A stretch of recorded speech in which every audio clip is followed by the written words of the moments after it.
سوال ہے کہ مردے کو کیسے پتہ چلتا ہے کہ اس کی موت ہو چکی ہے؟ یہ تو مختلف طریقوں سے پتہ چلتا ہی ہے بھئی۔ مردے کو جب اس کی روح قبض کریں گے تو میرا نہیں خیال کہ مردے کی کوئی جسم درد نہ ہو۔ ایک حدیث میں آتا ہے نبی صلی اللہ علیہ وسلم ہاتھوں پہ کپڑا یا روئی لگا کے آہستہ آہستہ لاش کو غسل دو، مردے کو غسل کفن آہستہ آہستہ دباؤ نہیں زور سے۔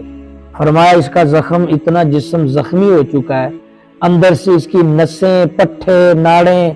اس کا نظام اتنا دکھتا ہے، اتنا توڑ چکا ہے موت کے منظر سے گزر کر کہ اس کے اوپر مکھی بھی بیٹھے، یہ میں حدیث سنا رہا ہوں، اس کے جسم پر مکھی بھی بیٹھے تو وہ پہاڑ لگتی ہے۔ اگر اس کے اوپر مکھی بھی بیٹھ جائے تو وہ پہاڑ لگتی ہے، یعنی اتنا وہ زخمی ہوتا ہے۔ تو زور سے دبا کر نہیں نلا سکتے، روئی ڈالیں ہاتھوں میں یا کپڑا ڈالیں اور آہستہ آہستہ مساج کر کے ڈالیں۔ تو اب جب روح نکلتی ہے مردے کو پتہ تو چل جاتا ہے کہ میری روح نکل رہی ہے، کیوں نہیں پتہ چلتا؟ جب نبی صلی اللہ علیہ وسلم کی روح نکالی جا رہی تھی تو آپ نے عزرائیل سے کہا، عزرائیل ذرا آرام سے دھیرے سے، مجھے تکلیف ہو رہی ہے۔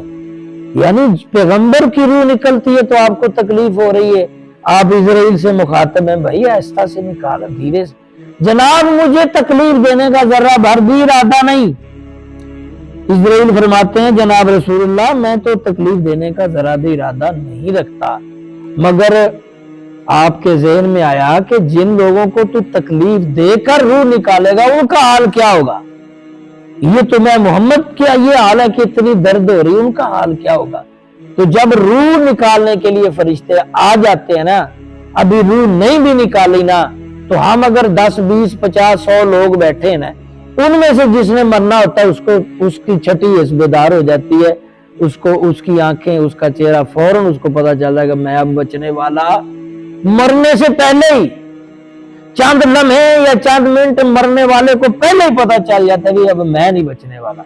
کیونکہ آنے والے جو فرشتے ہیں جو موت دینے والے وہ صرف اسی کو نظر آ رہے ہوتے ہیں جس نے مرنا ہوتا ہے، باقیوں کو نظر نہیں آ رہے۔ تو مرنے والے کے لیے جب وہ آ رہے ہیں اسی کو نظر آ رہے ہیں تو وہ اپنے اندر سے باہر سے وہ ٹوٹ چکا ہے، وہ ماحول میں وہ سمجھ جاتا ہے کہ اب میں بچنے والا نہیں۔ اور جب وہ روح نکل جاتی ہے، نکالتے ہیں تو کتنی شدت کی درد سے نکالتے ہیں، بعضوں کو سکرات، اور جب وہ نہلانے لگتے ہیں نا، غسل دینے لگتے ہیں، ایک اقوال میں یہ بھی جب اس کو میت کو غسل دینے لگتے ہیں اس کو 100% پتا چل جاتا ہے کہ اب مجھے یہاں دنیا میں نہیں رکھیں گے، یہ اب میرا جنازہ دفنا کر ہی رہیں گے۔ اس کو غسل دیتے ہیں نا،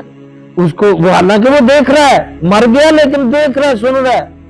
اور غسل دے رہے ہیں تو اس کو یقین ہوتا ہے کہ اب میں دفنا کے مجھے چھوڑیں گے، میں مر چکا ہوں، فل یقین ہو جاتا ہے غسل پہ کہ میں مر چکا ہوں۔ اور جب میت کا جنازہ اٹھا کر چلتے ہیں تو وہ چیختا ہے کہاں لے جا رہے ہو، کدھر لے جا رہے ہو؟ تو باہر کیف مردے کو مرنے سے پہلے بھی کچھ وقت پتا چل جاتا ہے کہ میں مرنے والا ہوں، فرشتے نظر آتے ہیں، اور مر کر جب غسل دیتے ہیں تو اس کو حتمی فیصلہ ہوتا ہے اب میں بالکل مرا ہوا ہوں۔ اللہ ہمیں اچھی موت عطا فرمائے۔